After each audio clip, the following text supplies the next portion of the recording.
నమస్తే. ప్రస్తుతం మనతో పాటు ఉన్నారు సోషల్ యాక్టివిస్ట్ కృష్ణకుమారి గారు. నమస్తే అండి. నమస్తే. ఢిల్లీలో జంతర్ మంతర్ దగ్గర సోనమ్ గారు చేస్తున్న దీక్షకి సంబంధించి, నిరాహార దీక్షకి సంబంధించి కాస్త భయమవుతుంది ఒక రకంగా చెప్పాలంటే. 50+ ఏజ్‌లో ఉన్నారు. అండ్ ఏదైతే మొన్న ఎగ్జామ్స్‌కి సంబంధించిన అవకతవకలు జరిగాయో, ఇబ్బందికరమైన పరిస్థితులొచ్చాయో, దానికి గాను విద్యాశాఖ మంత్రి ధర్మేంద్ర ప్రధాన్ రిజైన్ చేయాలంటూ ఆయన డిమాండ్. మీరేమంటారు? అసలు మనము ఈ టాపిక్కు సోనమ్ గారి విషయం కాకుండా హ్మ్. విడిగా మనం చాలా సార్లు మాట్లాడుకున్నాం. మాట్లాడాం. అవును. ఇప్పుడు మనకు మొదటి నుంచి వస్తున్న అది సాంప్రదాయం అనండి, పద్ధతి అనండి, ఏదన్నా గానివ్వండి, ఒక బాధ్యత వహించే తత్వం ఉంది మన దేశంలో. హ్మ్. ఇప్పుడు లాల్ బహదూర్ శాస్త్రి గారు రైల్వే మినిస్టర్‌గా ఉన్నప్పుడు ఒక యాక్సిడెంట్ జరిగితే ఆయన దానికి బాధ్యత వహిస్తా రాజీనామా చేశారు. హ్మ్. అట్లాగే ఆయన ఖాతాలో ఇట్లాంటివి చాలా ఉన్నాయి. సరే అది పక్కన పెట్టండి. ఇప్పుడు ఆ తర్వాత గూడా అప్పుడప్పుడు ఇలా జరిగిన సందర్భాలున్నాయి.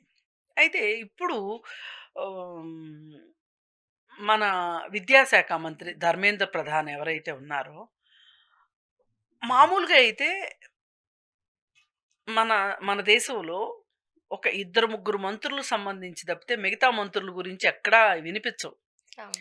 ఆర్థిక శాఖ మంత్రి, హోం మంత్రి, ఈ మధ్య రక్షణ శాఖ మంత్రి కూడా పెద్దగా వినిపించట్లా, కనిపించట్లా. అంటే వా వా ఆ మంత్రులకి ఆ శాఖలకు సంబంధించి సెపరేట్‌గా ఎవరు బాధ్యతల కన్నా కూడా ముఖ్యమంత్రుల వద్దే చాలా శాఖలు పెట్టుకునేసరికి తెలియట్లేదు. అహా! అసలిది కేంద్రంలో సంగతి హ్మ్. నేననేది. హ్మ్. కేంద్రంలో మంత్రులెవరు పెద్దగా తెలీరు. హ్మ్. కానీ ఈ స్కామ్ జరగటం వల్ల మన దేశానికి ఉన్న విద్యాశాఖ మంత్రి ఎవరో అందరికీ పేరు తెలిసింది. అర్థమైంది. లేపోతే ఆ పేరు గూడా తెలిసే భాగ్యం కలిగేది గాదు మనకి. అయితే ఈయన ఆహ్, మెడికల్ ఎంట్రన్స్‌కి సంబంధించి అంటే నీట్ ఎగ్జామ్‌కి సంబంధించి 3 సంవత్సరాల నుంచి వరుసగా పేపర్ లీక్ అవుతుంది. మొదటి సంవత్సరం లీక్ అయింది. లీక్ అయిన సంగతి వస్తే కూడా దాని గురించి ఏమీ మాట్లాడుకోకుండా, మళ్ళీ తిరిగి పరీక్ష కూడా పెట్టకోకుండా యాజ్ టీజ్‌గా కౌన్సెలింగ్ నిర్వహించారు. అయిపోయింది. మళ్ళీ గత సంవత్సరం కూడా లీక్ అయింది కానీ ఎక్కడ బయటికి పొక్కకుండా జాగ్రత్త పడ్డారు. కానీ ఇది బహిరంగ రహస్యం అందరికీ తెలుసు. అయితే ఇప్పుడు మళ్ళీ ఈ సంవత్సరం 26లో కూడా నీట్ పేపర్ లీక్ అయింది. గమ్మత్తేంటంటే, అప్పుడు లీకయిన ఎవరైతే లీక్ చేశారో, వాళ్ళ కుటుంబ సభ్యుల కోసం లీక్ చేసుకున్నారు. హ్మ్.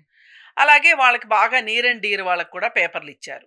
అసలు ఫస్ట్ టైము ఆహ్, ఒక కోచింగ్ సెంటర్ వాళ్ళు పేపర్ కొనుక్కున్నారు.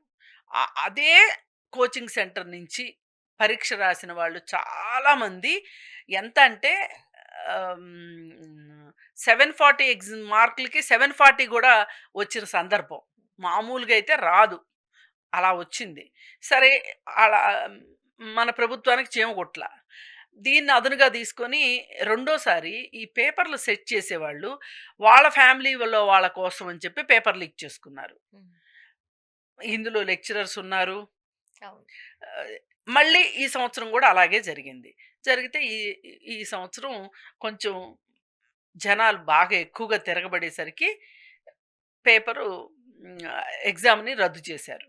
ఈ సందర్భంగా చాలామంది మాట్లాడారు. మళ్ళీ టెస్ట్ పెట్టారు. ఇప్పుడు దాదాపు 23,00,000 మంది ఎగ్జామ్ రాశారు. 23,00,000 మందిలో ప్రతి ఇంట్లో ఈ స్టూడెంట్‌కి ఈ ఎగ్జామ్ రాసే వాళ్ళకి సిబ్లింగ్స్ ఉంటారు జనరల్‌గా. హ్మ్. వాళ్ళొక 20,00,000 మందేసుకోండి. ఒక 3,00,000 మందికి రెండో వాళ్ళు లేరు, సిబ్లింగ్స్ లేరు అనుకుంటే. నేను సిబ్లింగ్స్ పేరు ఎందుకు ఎత్తుతున్నానంటే, ష్ అన్నయ్య ఎగ్జామ్ ఉంది, అక్క ఎగ్జామ్ ఉంది, అవును. చెల్లి ఎగ్జామ్ ఉంది, అవును. తమ్ముడు ఎగ్జామ్ ఉంది. ఆళ్ళు తలగొట్టుకుంటా ఉంటారు. ఈడి ఎగ్జామ్ ఎప్పుడైపోద్దిరా బాబు అని. ఇలా వాళ్ళున్నారు. హ్మ్. తల్లిదండ్రులు 23,00,000 మందికి తల్లిదండ్రులు ఎంతమంది కలిపి అవుతారు? 60,00,000 మంది. హ్మ్. 60,00,000 మంది, 23,00,000 మంది వాళ్ళ సిబ్లింగ్సు అంటే దగ్గర దగ్గర అంతా కలిపి ఒక 1,00,00,000 మంది మీద ఈ ప్రభావం పడింది. అవును. అవునా? హ్మ్. అయితే ఈ ఎగ్జామ్ రద్దు చేసిన తరువాత మళ్ళీ ఎగ్జాము కండక్ట్ చేశారు కదా! ఈ కండక్ట్ చేసినప్పుడు ఈ కోచింగ్ సెంటర్‌ల వాళ్ళు కనీసం వాళ్ళు గూడా దయ చూపించలేదు. హ్మ్. మళ్ళీ ఫీజులు తీసుకున్నారు.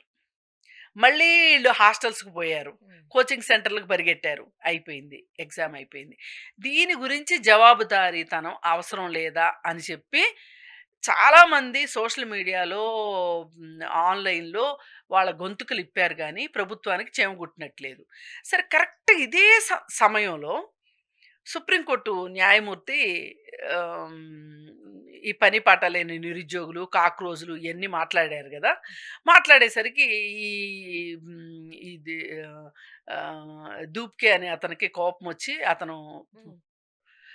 ఈ పార్టీ పెడుతున్నాను అని జెప్పి, కాక్రోచ్ జనతా పార్టీ పార్టీ పెడుతున్నాను అంటే అతనికి విశేషమైన స్పందనొచ్చింది. అవును. సరే ఈ ఈ మనకన్నిటికి ఒక జర్నలిస్ట్ ఉంటాడు గదా! నేషన్ వాంట్స్ నౌ అని. ఆయన "నువ్వసలు ఈ దేశంలోనే లేవు. ఏం మాట్లాడతావు" అనేసరికి "ఆ! వస్తున్నా ఉండు" అని జెప్పి వచ్చారు. వచ్చేసాడు. వచ్చి వచ్చి రావటంతోనే దీనిపైననే ఈ నీట్ ఎగ్జామ్ దీనికి పైననే అతను జంతర్ మంతర్‌లో ప్రదర్శన జేశాడు. దానికి ఈ దేశంలో ఉన్న మీడియా ఏమీ ప్రచారాన్ని ఇవ్వకపోగా నెగెటివ్ ప్రచారం జేసింది. ఎట్లా? ఆహ్, 1000 మంది గూడా లేరు, 2000 మంది గూడా లేరు అని. హ్మ్. సరే ఇక వాళ్ళకి వాళ్ళు ఇయన్నీ నేనెందుకు జెప్తున్నానంటే, వాళ్ళు ఇంకాస్త ఇంకాస్త బలపడటానికి అవును. ఇంకా ఇంకా కమిట్ అవ్వాల్సిన పరిస్థితొచ్చింది వాళ్ళకి. వచ్చి వాళ్ళు ఆపకుండా చేస్తున్నారు. ఏమన్నారంటే, "మేము పలానా డేట్ వరకు టైమ్ ఇస్తున్నాము. ఈ డేట్ లోపల దేవేంద్ర ప్రధాను రాజీనామా చేయాలి. హ్మ్. రాజీనామా చేయకపోతే మేము ఇంకో పోరాట రూపం తీసుకుంటాము" అని జెప్పారు. అయినా ప్రభుత్వం దగ్గర నుంచి ఏమీ లేదు. ప్రభుత్వానికి అసలు చీమ కొట్టలేదు. అసలు ఇనిపించిందో, ఇనిపించలేదో కూడా తెలీదు. అదయిపోయిన తర్వాత ఇక సోనమ్ గారు రంగంలోకి దిగి, "ఇట్లా కాదు పాపం ఈ పిల్లలందరూ కలిసి అవును. చేస్తన్నారు. వీళ్ళకొక పెద్ద దిక్కంటూ లేరు. ఏదో పిల్లలు అడుగుతున్నారు గదా!" అని జెప్పి ప్రభుత్వం ఆటకాయతనంగా తీసుకున్నట్లుంది. వీళ్ళనసలు లెక్క చేయట్లేదు. ఎవరైనా ఒక పెద్ద ఫిగరొచ్చి కూర్చుంటే ఏమైనా ఆహ్, హ్మ్. ఉంటదేమో, చలనం ఉంటదేమో ప్రభుత్వానికి. కొంచెం గట్టిగా గిచ్చినట్టు అవుద్దేమోనని జెప్పి ఆయనొచ్చారు. అసలాయనెవరు? సోనమ్ వాంగ్‌చుక్ గురించి ఎంతమందికి తెలుసో నాకైతే తెలీదు గానీ, ఆయన ఒక విద్యావేత్త, ఒక పర్యావరణవేత్త, పర్యావరణవేత్త. ఒక సైంటిస్టు. ప్లస్ ఇవన్నీ చాలనట్లు ఆయన 'త్రీ ఇడియట్స్' అని సినిమా ఒకటొచ్చింది గదా! హ్మ్. దానికి ఆయన జీవిత కథ ఆధారంగానే ఆహ్, ఆమీర్ ఖాన్ ఆ సినిమాని తీశాడు. సరే అది అది కూడా ఎందుకు? విద్యా వ్యవస్థని అవును. ప్రక్షాళన కోసం. అవును. దానిలో ఉన్న లోపాలు ఎత్తి చూపడానికి. లోపాలెత్తి చూపించడానికి. ఇది చాలనట్టు ఆయన ఏం జేశారంటే, మన సైనికులు హ్మ్. సరిహద్దుల్లో వాళ్ళకి దీపాలు ఎలిగించుకోవటానికి గానీ, చలి నుంచి రక్షించుకోవటానికి గానీ, వాళ్ళకి ఆ హీటర్స్ అవి చేసుకోవాలి అనంటే, మనకి దేశానికి చాలా ఫ్యూయల్ ఖర్చవుతుంది. హ్మ్. అయితే దీనికి ఈయన ఏం చేశారంటే, సూర్యరశ్మి ద్వారా ఎలక్ట్రిసిటీ వచ్చేలాగా ఆ దీపాలను తయారు చేసే టెక్నాలజీని కనిపెట్టారు ఈయన. అలాగే ఆయన లడాక్ ప్రాంతానికి చెందినాయన. అక్కడ బాగా మైదాన ప్రాంతాలుంటాయి గదా! బంజరు భూములు ఎక్కువగా ఉంటాయి గదా! పైగా నీటి వసతి ఉండదు. వాళ్ళకేం జేశాడు అంటే, మంచు కొండలు ఎలా తయారు జేసుకోవాలో నేర్పిచ్చాడు. అయితే ఆ మంచు కొండలు కరిగితే నీరొస్తది గదా! ఆ నీరుతోటి వాళ్ళు వ్యవసాయం జేసుకుంటారు అని. అంటే ఇంత ఇన్నోవేటివ్ పర్సనాలిటీ. ఒక రకంగా ఒక సైంటిస్టు. ఈ దేశంలో కాబట్టి ఆయన్ని ఈ విధంగా అవును. నిర్లక్ష్యంగా ఉన్నారు గానీ పలు సందర్భాలలో ఇలాంటి విమర్శలు కూడా చూసాం. ఆ! ఆయనకి సంబంధించి. ఆయన ఇప్పుడు ఇంతవరకు నేనెప్పుడు కూడా ఈ సోనమ్ అనే ఆయన వేరే దేశంలో పుట్టుంటే ఎలా ఉంటది అని ఈయన గురించే కాదు. నేను ఎవ్వరి గురించి అనలేదు ఇంతవరకు. ఎందుకంటే ఏ దేశంలో ఉండే అవకాశాలు ఆ దేశంలో ఉంటాయి. ఉన్న అవకాశాలతోటి మనం బతకాలి. లేదు అనుకుంటే వేరే చోట్లకెళ్ళి ఇన్నోవేషన్ చేసుకుంటాం. అది వేరే విషయం. కానీ మొదటిసారి ఒక వజ్రం లాంటి మనిషిని, ఆ మనిషిని మనము ఆహ్, ఆయన్ని కోల్పోతామనే ఉద్దేశ్యం అయితే నాకు లేదు కానీ, నేను అంత భయపడట్లేదు కానీ, ఆహ్, ఏదో ఒక మిరాకిల్ జరుగుతది ఆఖరి క్షణంలో. కానీ హ్మ్. ప్రభుత్వానికి అసలు చీమ కుట్టినట్టు లేదేంటి? అంటే వీళ్ళకి చదువు విలువ తెలీదా? సైంటిఫిక్ టెంపర్‌మెంట్ అంటే ఏంటో పట్టదా? అసలు ఒక రీసెర్చ్ ఓరియెంటెడ్ వర్క్‌కి వాల్యూ లేదా వీళ్ళ దృష్టిలో? ఇప్పుడు ఇవన్నీ ఈయన చేసిన మనిషి గదా! మరి మోడీ గారేమో సముద్రాల ఒడ్డుల్లో ప్లాస్టిక్ బాటిల్స్ ఏరుతా నేను పర్యావరణాన్ని రక్షించాను అని చెప్పి ఫోటోలు పెట్టుకుంటాడు. కానీ నిజంగా ఒక పర్యావరణ ప్రేమికుడు గురించి మీరేంటి ఇప్పుడు ఈయన మీద మీ స్టాండ్ ఏంటి అంటే సమాధానం లేదు. 2 వారాలు పైబడి 18 రోజులండి. 19 రోజుల నుంచి 18 రోజులు అవును. 8 కేజీలు బరువు తగ్గారాయన. ఇవాళ ఒక 3 రోజుల నుంచి మట్టుకు సమాజంలో ఆహ్, కాస్త చలనం చలనం వచ్చింది. వచ్చింది. చలనం వచ్చి ఒక్కొక్కరు బయటకొచ్చి మాట్లాడటం మొదలెట్టారు. కా జీనతమన్ను అనే ఒక ఆమె యాక్చువల్‌గా ఆమె సినిమాల్లో చేసిన క్యారెక్టర్స్‌కిను ఆవిడ మాట్లాడే మాటలకి అసలు ఆవిడ ఈవిడేనా అనేటట్లుగా మాట్లాడిందావిడ. హ్మ్. శోభా డే. ఇంకా చాలామంది షబ్నా ఆజ్మీ అంటే ఎలాగూ మాట్లాడుతది. జావేద్ అఖ్తర్ అంటే ఎలాగూ మాట్లాడతారు. కానీ అమీర్ ఖాన్ రాకపోవడం ఏంటో అర్థం కావట్ల. అమీర్ ఖాన్ రాలేదు, మాధవన్ రాలేదు. అసలు జనాలు కూడా అమీర్ ఖాన్‌ని, "ఏ అమీర్ ఖాన్ నువ్వొచ్చి మాట్లాడవేంటి? ఈ సినిమా ద్వారా నువ్వు బోలెడు డబ్బులు కూడా సంపాదించుకున్నావు. మంచి పేరు తెచ్చుకున్నావు.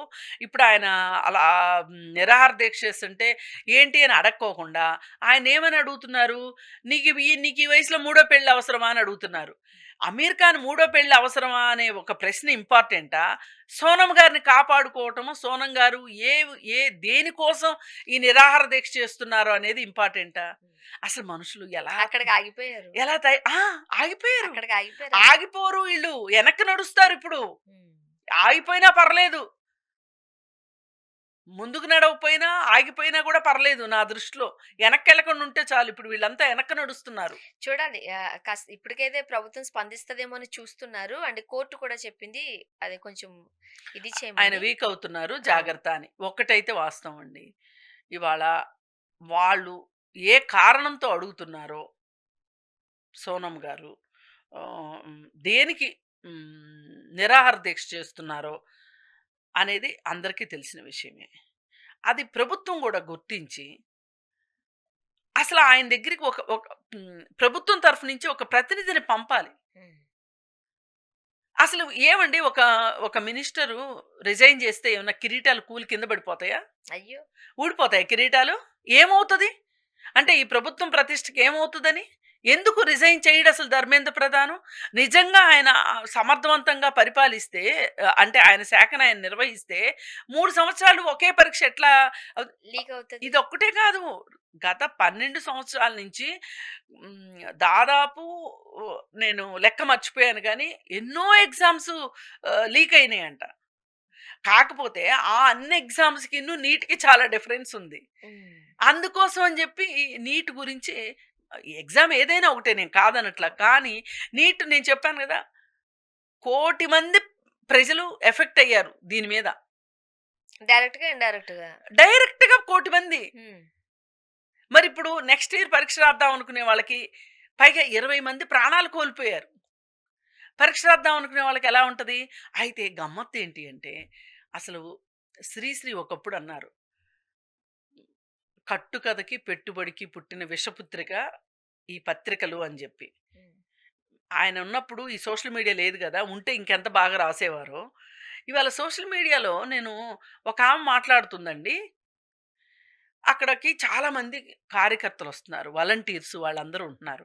అయితే వాళ్ళకి ఈ గురుద్వారాలుంటాయి గదా! వాళ్ళక్కడ లంగరేసేసి ఆళ్ళకి భోజనాలు బెడుతున్నారు. ఇప్పుడు అందరూ యూత్ అండి. అవును. వస్తున్న వాళ్ళు. వాళ్ళ జేబులో డబ్బులుంటాయా? ఏం కొనుక్కొని తింటారక్కడ? అందుకని జెప్పి వాళ్ళకి భోజనాలు బెడుతున్నారు. భోజనాలు బెడుతుంటే ఇది ఏమంటారు? ఈ నిరాహార దీక్ష శిబిరము నిరాహార దీక్ష చేస్తున్నట్లేదు. ఫుడ్ ఫెస్టివల్‌లా ఉంది అని జెప్పి వ్యాఖ్యానించింది.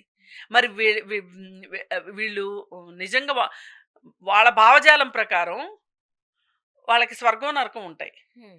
మరి ఆమె ఎక్కడికి పోతదో నాకైతే తెలీదు గానీ, అని ఆయన్నైతేనేమో తిండి పెట్టకుండా ఎండగట్టేస్తున్నారు. ఈళ్ళు మట్టుకు బాగానే తింటున్నారు. డాన్సులేస్తున్నారు అని చెప్పి మాట్లాడుతుంది. ఇదండి మీడియా అంటే? మా బుర్రకి, మా బుద్ధికి పెద్ద విషయాలు అర్థం గాలేదు.